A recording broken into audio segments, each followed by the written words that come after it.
더 이렇게 축복하도록 하겠습니다. 당신은 거룩하고 순결한 주님의 자녀입니다. 당신은 거룩하고 순결한 주님의 자녀입니다. 캐나다 밴쿠버에 기독교 세계관 대학원이 있습니다. 저도 한번 기회가 되면 가보고 싶은 학교 중에 하나인데요. 이 대학을 세운 양승훈 교수님 또 목사님이 계십니다. 이번이 쓴 글 가운데 구렁이 같은 죄라는 짧은 에세이가 있습니다. 이 짧은 글에서 양승훈 교수님은 죄를 구렁이에 비유하고 있습니다. 캐나다나 미국 사람들은 우리나라 사람들과는 좀 다른 애완동물 취미가 있습니다. 어떤 동물을 집에서 키우고 있으십니까? 미국 사람들 또 캐나다 사람들은 뱀을 키웁니다. 대형 뱀. 그래서 매년 그들은 동남아로부터 대형 뱀들을 수입하고 있습니다. 현재 플로리다 남부 에버글레이즈 지역에는 외환동물로 이렇게 수입되었다가 탈출한 비단 구렁이가 작게는 1만 마리에서 크게는 한 10만 마리 정도 된다고 합니다. 혹시 그것을 여행하면 조심하시길 바랍니다. 그래서 이 대형뱀 때문에 벌어진 일들이 종종 뉴스에 보고가 되곤 합니다. 2009년 7월 1일에 미국 플로리다 중부에 있는 옥스퍼드에서 일어난 비단 구렁이 사건입니다. 32살 된 찰스라는 그 젊은 사람이 보아뱀과 비단 구렁이를 키웠습니다. 비단 구렁이는 2.6m고요. 보아뱀은 1.8m 집안에서 길렀습니다. 오늘 아침 일어나서 이제 먹이를 주러 가려고 이제 했는데 보니까 우리에서 비단 구렁이가 보이지 않는 것이었습니다. 순간적으로 2살 난 딸이 생각나서 갔더니 비단 구렁이가 이 딸을 갖다 이렇게 온몸을 감싸고 있었습니다. 자신의 온 힘을 다해 가지고 풀려고 했지만 도저히 안 돼 가지고 칼로 막 이렇게 이제 하니까 그제서야 비단 구렁이가 피를 흘리면서 딸을 낳아줬는데 이미 딸은 숨을 거둔 후였습니다. 딸의 몸을 살펴보니까 몸을 심하게 감긴 흔적이 아주 역력했고요. 그리고 또 딸의 머리에는 그 뱀이 이렇게 물어뜯은 상처도 있었다고 합니다. 큰 뱀 중에 하나인 보아뱀을 키우는 사람에 대한 이야기도 있습니다. 캐나다 동부에 보아뱀을 애완견으로 키우는 사람이 있었다고 합니다. 처음에 이제 뱀을 들여왔을 때는 그렇게 크지 않아서 따로 우리를 만들지 아니하고 그냥 방바닥을 기어다니게 이렇게 했다고 합니다. 근데 시간이 지나면서 점점 커진 거죠. 나중에는 제법 커졌는데 하루는 이 보아뱀이 아주 이상한 행동을 보이기 시작하였습니다. 10살 난 땅 방에 가서 딸의 침대 옆에 이렇게 가만히 누워 있는 겁니다. 마치 죽은 것처럼 길게 누워져 있는 것이었습니다. 그래서 처음에는 딸이 이상해서 그 뱀을 이제 방 밖으로 쫓았는데 계속해서 그런 이상 징후를 보여서 혹시 뱀이 무슨 문제가 있는가 해서 수의사를 찾아가서 물어보았습니다. 그랬더니 수의사는 기겁을 하면서 당장 그 뱀을 죽이라고 하였습니다. 지금 뱀이 딸 옆에 이렇게 길게 누워 있는 것은 내가 이 아이를 먹을 수 있는지 그 크기를 재고 있는 것이라고 하였기 때문이었습니다. 혹시 집에서 비단 구렁이 키우시는 분들은 한번 재고해 보시기 바랍니다. 양승훈 교수님은 구렁이와 재와 상관관계에 대해서 이렇게 이야기를 하였습니다. 재와 구렁이가 서로 비슷하다고 하는 거죠. 재도 작을 때는 별스럽게 생각되지 않습니다. 이게 나한테 무슨 내 이러한 일을 한다고 해서 이것이 나에게 큰 영향을 줄 수 있을까 대수롭지 않게 생각하게 됩니다. 근데 재도 구렁이처럼 점점 자라는 특성이 있습니다. 처음에는 아주 작아 보여서 나에게 전혀 영향을 줄 것처럼 보이지 않지만은 이 재가 점점점 자라게 되면 나중에는 어떤 존재가 되죠? 마치 구렁이가 사람을 칭칭 감아서 숨을 못 쉬게 하는 것처럼 그 재로 인해서 오도 가도 못하고 추락하게 하는 그런 일을 맞을 수 있다고 하는 것이죠. 그래서 우리는 신문지장에서 이러한 재로 인하여서 이렇게 추락하는 그런 모습을 신문지장에서 보게 됩니다. 따라서 우리는 혹시 우리도 모르게 내가 몰래 키우고 있는 구렁이 같은 재가 있는지 없는지를 한번 살펴보아야 될 줄 믿습니다. 오늘 본문의 말씀은 고린도 교회의 구렁이 같은 죄에 대해서 말씀을 하고 있습니다. 사도 바울은 고린도 교회에서 온 교인을 통하여서 아주 충격적인 소식을 접하게 되었습니다. 어떤 소식이었습니까? 바로 음행에 대한 소식이었습니다. 고린도 교회 교인들 가운데 어떤 사람이 자신의 계모와 결혼했다고 하는 그런 소식이었습니다. 이 같은 일은 이방인들 가운데서 일어나지 않는데 고린도 교회에 이런 일이 벌어졌다고 하는 것이죠. 더욱 충격적인 사건은 무엇이었습니까? 바로 고린도 교회의 반응이었습니다. 이런 충격적인 소식을 접한 고린도 교인들은 이 사건에 대해서 어떤 조치도 취하지 아니하였습니다. 오히려 교만하게 여겼다고 하는 것이죠. 교만하게 여겼다고 하는 것은 그 일을 대수롭지 않게 아주 자연스럽게 받아들였다고 하는 그러한 말씀입니다. 이것이 바울 사도에게 더욱더 큰 충격을 주었습니다. 그렇다면 바울은 이 사건을 듣게 되었을 때 어떻게 반응하였습니까? 바울은 이 문제를 가볍게 보지 아니하고 아주 중대한 사건으로 바라보았습니다. 교회의 존재를 흔들 수 있는 아주 심각한 사건으로 바라보았습니다. 그래서 바울은 이 문제에 대해서 크게 진노하였고, 아마 바울이 교회 문제 다루는 가정 가운데서 가장 아주 극단적인 조치를 취한 것이 아닌가 생각이 듭니다. 바울 사도는 어떠한 결정을 내렸습니까? 계모와 결혼한 그 신도를 교회에서 내쫓을 것을 명령하였습니다. 2절을 보게 되면 그 일을 행한 자를 너희 중에서 쫓아내라. 5절에도 보게 되면 이런 자를 사탄에게 내주라, 이렇게 말씀을 하고 있습니다. 여러분, 바울이 얼마나 사랑이 넘치는 사도입니까? 정말 예수님 다음 가는 그러한 사랑이 너무 많은 사도가 아니신가요? 바울은 예수님처럼 정말 한 생명을 얼마나 소중하게 여기는 줄 모릅니다.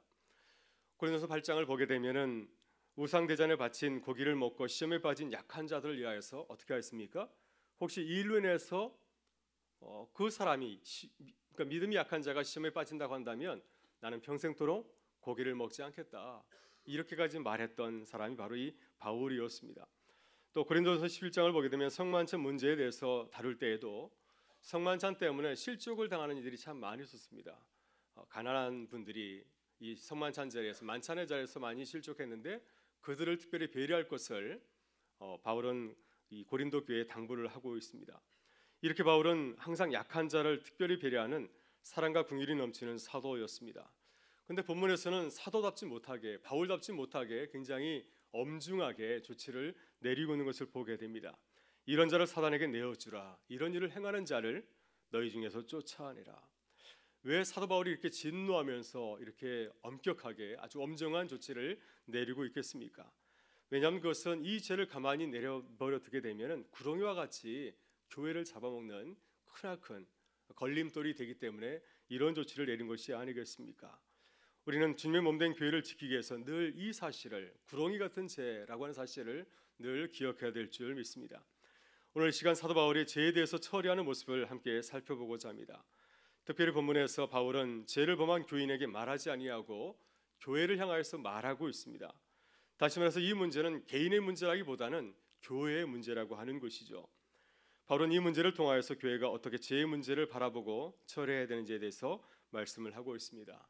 이 시간 교회의 세 가지 모습을 함께 살펴보면서 우리 교회를 더욱 거룩하고 아름답고 순결한 교회로 지키는 우리 모두가 될 수 있기를 주의 이름으로 축원합니다. 첫째, 교회는 죄를 꾸짖어야 합니다.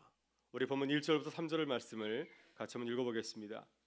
너희 중에 심지어 음행이 있다 함을 들으니 그런 음행은 이방인 중에서도 없는 것이라. 내가 그 아버지를 아내를 취하였다 하는도다. 그리하고도 너희가 오히려 교만하여져서 어찌하여 통하니 여기지 아니하고 그 이리가 행한 자를 너희 중에서 쫓아내지 아니하느냐. 내가 실로 몸으로는 떠나 있으나 영으로는 함께 있어서 거기 있는 것 같이 이런 일 행한 자를 이미 판단하였느니라. 아멘. 네, 본문 1절부터 3절의 말씀은 사건의 교회를 소개하고 있습니다. 말씀드린 것처럼 고린도 교회에 아주 불미스러운 일이 벌어졌습니다. 음행에 대한 사건이었습니다.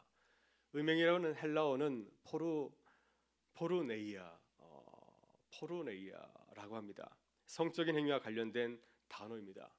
좋지 못한 행동을 가르치는 말이죠. 그래서 헬라어 사전에서 이 단어의 뜻을 비합법적인 성행위, 매춘, 음란, 간음, 우상 숭배를 가리킬 때 이 포르네이아라고 하는 단어를 사용하고 있습니다. 모두가 다 부도덕한 성행위와 관련된 말들로 이렇게 해석이 되어지고 있습니다. 이러한 음행, 교회가 가져서는 안 되는 그러한 일들이 교회 가운데 벌어졌다고 하는 것이죠. 본문에서 바울이 밝히는 구체적인 행위는 어떤 행위였습니까? 바울은 1절에서 이렇게 밝히고 있습니다. 누가 아버지의 아내를 취하였다 하는도다. 말씀드린 대로 교인 중에 어떤 사람이 아버지의 어머니 계모와 결혼한 사건입니다. 구약성서 레위기 18장 6절부터 18절을 보게 되면 사람이 해서는 안 될 여러 가지 관계들이 나오고 있습니다. 그 중에 첫 번째가 뭐냐면 친어머니와 아들의 관계입니다. 자신의 어머니와 결혼해서는 안 된다 하는 것이고요.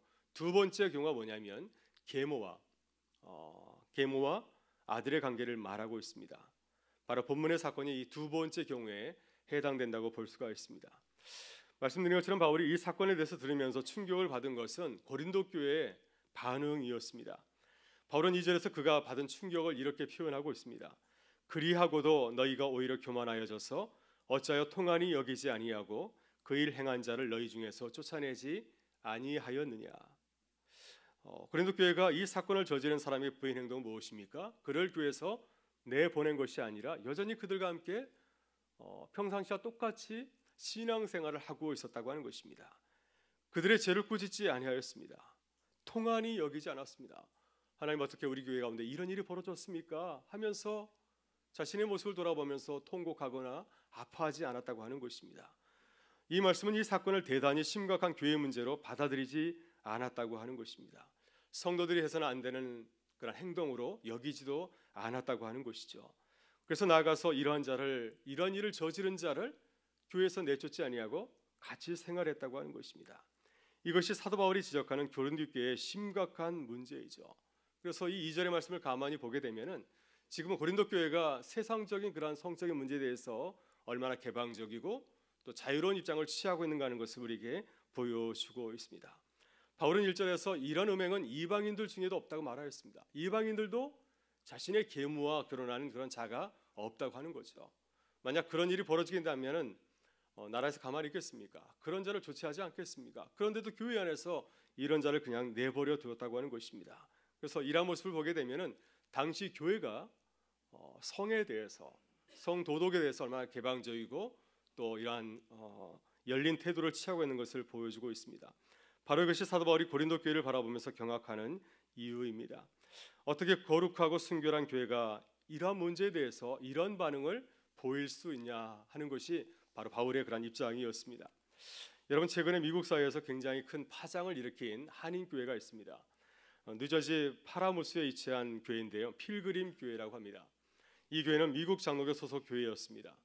제가 미국에서 섬기던 교회에서 한 15부 정도 떨어져 있는 교회인데 교인들이 한 1000명에서 한 2000명 모이는 뉴저지에서는 굉장히 큰 교회 중에 한 교회이죠. 근데 최근에 이 교회가 미국 장로교에서 탈퇴를 선언하였습니다. 미국 장로교에서 탈퇴하면서 이 교회는 재산을 잃었습니다. 교회 건물이 한 1200만 불, 우리 돈으로 하게 되면 한 140억 원 이 정도 되죠. 그 교회 건물을 포기하게 되었습니다. 왜냐하면 교회 건물은 교회 소속이 아니라 노예의 재산이었기 때문에 그 교단과 탈퇴하는 과정에서 교회의 귀중한 재산을 잃게 된 것이죠. 여러분, 그럼 이 교회가 왜 교회 건물을 포기하면서까지 미국 장로교에서 탈퇴하였을까요? 미국 장로교회는 동성애를 인정하고 있기 때문입니다.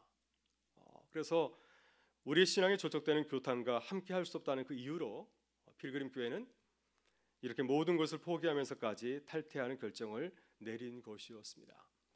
저는 필그림 교회를 보면서 많은 도전을 받았습니다. 우리도 신앙적인 이유 때문에 내 모든 것을 포기할 수 있을까? 참 그 필그림 교회가 신앙적인 이유로 결단을 내린 것에 대해서 우리가 또 많은 박수를 보내고 또 그 교회가 잘 정착할 수 있도록 기도해야 되지 않을까 생각이 듭니다. 이런 바울 사도는 고린도 교회를 바라보면서 이러한 결단과 용기를 기대했을 것입니다. 그러나 그들은 이방인도 받아주지 않는, 용납하지 않는 그 범죄를 용인하고 아무렇지 않게 생각하였습니다. 고린도 교회가 이런 결정을 내린 이유가 무엇일까요? 이 문제를 별로 중요하게 생각하지 않은 이유가 무엇이겠습니까? 바울은 이렇게 그 이유를 지적하고 있습니다. 그들이 교만하였기 때문이라고 말씀하고 있습니다. 2절을 보게 되면 바울은 고린도 교인들이 교만해져서 이런 황당한 결정을 내렸다고 말씀을 하고 있습니다. 고린도서 8장을 보게 되면 바울은 우상 제물을 바친 고기 문제를 다루면서 고린도 교회 소위 강한 자들, 신앙이 좋은 자들이 우상에 바쳐진 고기를 아무렇지 않게 먹었습니다. 그 이유가 무엇입니까? 그들은 신학적인 놀라운 지식을 갖고 있었기 때문이었습니다. 우상 제단에 바쳐진 고기를 먹은다 할지라도 내 몸에 아무런 해가 없다, 이것이 내 구원에 저촉되지 않는다고 하는 사실을 알고 있었기 때문에 그들은 고린도 교회 신앙이 약한 자들이 생각할 때는 그 불결한 음식을 아무렇지 않게 먹은 것이었습니다. 대단한 지식을 가진 자들이었죠. 그렇다면 고린도 교인들은 계모와 결혼한 사람들을 왜 용인하였겠습니까? 6절을 보게 되면 바울 사도가 고린도 교회를 향하여서 이렇게 꾸짖고 있습니다. 너희가 자랑하는 것이 옳지 아니하도다. 그들은 그리스도 안에서 세례를 받고 하나님의 자녀가 되었기 때문에 이 세상에서 하나님의 자녀로서 많은 자유를 누리게 됐다고 이렇게 생각을 하고 있습니다. 얼마든지 이러한 자유까지, 성적인 자유까지도 누릴 수 있다고 하는 것이죠. 우리는 이 세상에 속한 자들이 아니라 하늘에 속한 자들이기 때문에 이런 것쯤은 해도 괜찮다고 하는 그러한 잘못된 지식을 가지고 있었기 때문에 이러한 것을 보면서 자신의 자유를 갖다 뽐내고 자랑하고 있는 것입니다. 우리는 이런 일을 저질러도 아무렇지도 않다 이렇게 자랑하고 있는 것이죠. 마치 어린아이가 어른 흉내를 내는 것처럼 지금 아주 거만하게, 아주 교만하게 행동하는 것이 바로 이 고린도 교회의 모습이었습니다. 여러분, 이런 고린도 교회를 향하여서 바울은 불같은 진노를 터뜨리고 있습니다. 어찌하여 그의 행한 자를 너희 중에서 쫓아내지 아니하느냐. 지금 바울은 계모와 결혼한 고린도 교회를 꾸짖는 것이 아니라 잘못된 성의식과 또 성지식을 가지고 있는 고린도 교회를 향해서 꾸짖고 있습니다. 여러분, 교회는 세상의 바로미터가 되어야 됩니다. 악과 불법에 대해서 바르게 판단할 수 있는 영적인 판단력과 또 용기가 있어야 되지 않겠습니까? 악에 대해서, 죄에 대해서는 분명히 아닙니다. 이것은 아니라고 말할 수 있는 용기와 판단력이 있어야 되지 않겠습니까? 그래야 구렁이와 같은 그런 죄를 교회에서 또 우리의 삶에서 몰아낼 수 있을 줄 믿습니다. 오늘 바울은 교회를 향하여서 불법이나 악과 타협하지 아니하고 거절하라고 말씀하고 있습니다. 우리 교회가 죄에 대해서, 악에 대해서, 불법에 대해서 아니요라고 말할 수 있는 그러한 주님의 교회가 될 수 있기를 주님의 이름으로 축원합니다. 둘째, 교회는 죄를 내쫓아야 합니다. 본문 4절과 5절의 말씀을 같이 한번 읽어보겠습니다. 주 예수의 이름으로 너희가 내 영과 함께 모여서 우리 주 예수의 능력으로 이런 자를 사탄에게 내주었으니 이는 육신은 멸하고 영은 주 예수의 날에 구원을 받게 하려 함이라. 아멘. 네, 바울 사도는 고린도 교회를 향하여서 분명한 문제 해결의 해법을 제안을 하고 있습니다. 바울의 대책은 무엇입니까? 이 같은 범죄를 저지른 자를 다시 받아들이는 것인가요? 그렇지 않습니다. 바울은 확고하게 말하고 있습니다. 이런 자를 교회에서 내보내라, 내어쫓으라고 말씀하고 있습니다. 우리말 개역성경 5절 말씀은 원문의 의미를 제대로 밝히지 못하고 있습니다. 본문에서 내어쫓으라는 말은 명령형으로 쓰이고 있습니다.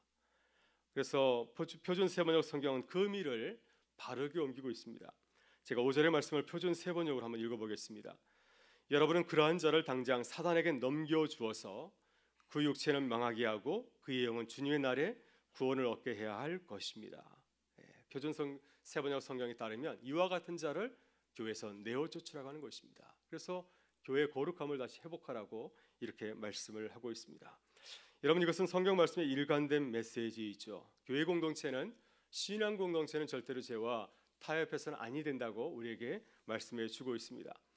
사도행전 5장에 보면 아나니아와 삽비라 사건이 벌어졌을 때 교회는 이 문제를 어떻게 대하였습니까? 아주 엄중하게 다스렸습니다. 여호수아에서도 이스라엘 공동체가 이제 가나안에 처음 들어갔을 때 발생한 죄가 어떤 죄였습니까? 아간의 범죄 아니었습니까? 하나님께서 모든 것을 다 불태워 없애라 했는데 아간이 몇 가지를 숨기지 않았습니까? 그때 여호수아는 이 문제를 아주 엄중하게 다스렸습니다. 그 가족을 돌로 쳐서 죽이지 않았습니까? 철저하게 죄와 타협하지 아니하고 그것을 근절시킨 것이었습니다. 여러분, 교회 공동체는 어떤 죄와도 타협해서는 안 되기 때문에 성경은 이렇게 우리에게 권면하고 있는 것이죠. 여러분, 우리는 죄를 멀리하고 분명하게 입장을 보여줘야 됩니다. 그래야 죄가 우리 가운데 머무르지 아니하고 떠날 수 있습니다. 우리 교회가 바울처럼 죄에 대해서 분명한 태도와 입장을 가질 수 있기를 바랍니다. 셋째, 교회는 거룩하고 순결해야 됩니다. 본문 6절에서 8절의 말씀을 같이 한번 읽어보겠습니다. 너희가 잘하는 것이 옳지 아니하도다. 적은 누룩이 온 덩어리에 퍼지는 것을 알지 못하느냐. 너희는 누룩 없는 자인데 새 덩어리가 되기 위하여 묵은 누룩을 내버리라. 우리의 거룩한 유월절 양 곧 그리스도께서 희생되셨느니라. 이러므로 우리가 명절을 지키되 묵은 누룩으로도 말고 악하고 악의에 찬 누룩으로도 말고 누룩이시 오직 순전함과 신실함의 떡으로 하자. 아멘. 네, 마지막으로 바울은 왜 이러한 죄를 범한 자를 교회에서 내쫓아야 되는지에 대해서 이유를 말하고 있습니다. 여러분, 교회는 순전하고 진실한 공동체이기 때문입니다. 이러한 죄를 용인하고 내버려 두면은 교회의 거룩성과 순결성에 큰 타격을 입기 때문에 바울은 이러한 엄중한 조치를 내리고 있는 것이죠. 바울은 이러한 성적인 범죄를 누룩에 비유하고 있습니다. 작은 죄를 누룩에 비유하고 있습니다. 누룩은 어떤 성질이 있습니까? 작은 것을 크게 부풀리는 아주 특별한 능력이 있지 않습니까? 성경에서는 누룩을 나쁜 영향을 끼치는 것으로 비유하고 있습니다. 따라서 바울은 작은 죄가 교회 가운데 또 성도들의 삶의 자리 가운데 나쁜 영향을 가져오기 때문에 처음부터 그것을 근절할 것을 이렇게 부탁하고 있는 것이죠. 이러한 작은 문제를 할지라도 그것을 잘 다스려야, 작은 시험을 잘 다스려야 교회가 평안해질 수 있기 때문입니다. 그래서 거룩한 교회를 위해서 또 순결한 교회를 위해서 작은 죄도, 아주 작은 죄라 할지라도, 작은 문제라 할지라도 가볍게 다루지 말 것을 이렇게 부탁하고 있습니다. 예전에 제가 주일학교 전도사 시절에 여름 성경학교에서 이제 학생들한테 죄에 대해서 가르친 적이 있었습니다. 죄에 대해서 아이들에게 어떻게 가르칠 수 있겠습니까? 그래서 이렇게 교보제를 사용해 가지고 이제 애들한테 말씀을 전한 적이 있는데요. 이렇게 깨끗한 투명한 용기에다가 깨끗한 물을 가득 부었습니다. 그리고 거기에다가 먹물을 이렇게 조금 떨어뜨렸어요. 조금 지나니까 그 깨끗한 물이 검게 다 변하게 되었습니다. 그래서 아이들에게 죄가 이와 같다. 아무리 작은 죄라 할지라도 그것이 내 안에 들어오게 되면은 나를 이렇게 더럽히게 된단다. 그러니까 우리는 작은 죄라도 멀리해야 된다. 이렇게 말하고 결단을 촉구하였습니다. 그랬더니 아이들이 그것을 보면서 얼굴 표정이 조금 달라지는 것을 보았습니다. 죄를 짓지 말아야지 하는 생각을 하는 것을 보게 된 적이 있습니다. 오늘 우리는 고린도 교회의 문제를 다루었습니다. 우리 교회는 어떻습니까? 우리 한국 교회는 죄에 대해서 어떻게 반응하고 있습니까? 혹시 우리는 죄에 대해서 느슨하게 생각하고 있지는 않습니까? 이 정도는 괜찮겠지. 이 정도는 괜찮을 거야. 혹시 그렇게 생각하지는 않습니까? 오늘 주님 우리에게 말씀합니다. 묵은 누룩을 내버리라. 밴쿠버 세계 기독교 대학원 양승훈 원장님은 죄는 구렁이와 같다고 하였습니다. 그만큼 무섭다고 하는 것이죠. 여러분, 우리 교회가 새해를 맞이해서 죄에 대해서 단호한 태도를 가질 수 있기를 바랍니다. 주님 우리에게 선물로 주신 거룩하고 순결한 우리 교회가 하나님의 아름다운 뜻을 이루어가는데 조금 더 부족하면 아름다운 영광의 도구가 될 수 있기를 간절히 축원합니다. 또 하나님께서 우리를 주님의 거룩한 자녀로 삼으셨습니다. 주님께서 우리를 주님의 그 아름다운 도구로 사용하기에 조금 더 부족함이 없는 거룩하고 순결한 주님의 자녀들이 될 수 있기를 주님의 이름으로 축원합니다. 함께 기도하시겠습니다. 참 좋으신 우리 아버지 하나님, 우리를 수요 저녁 기도회로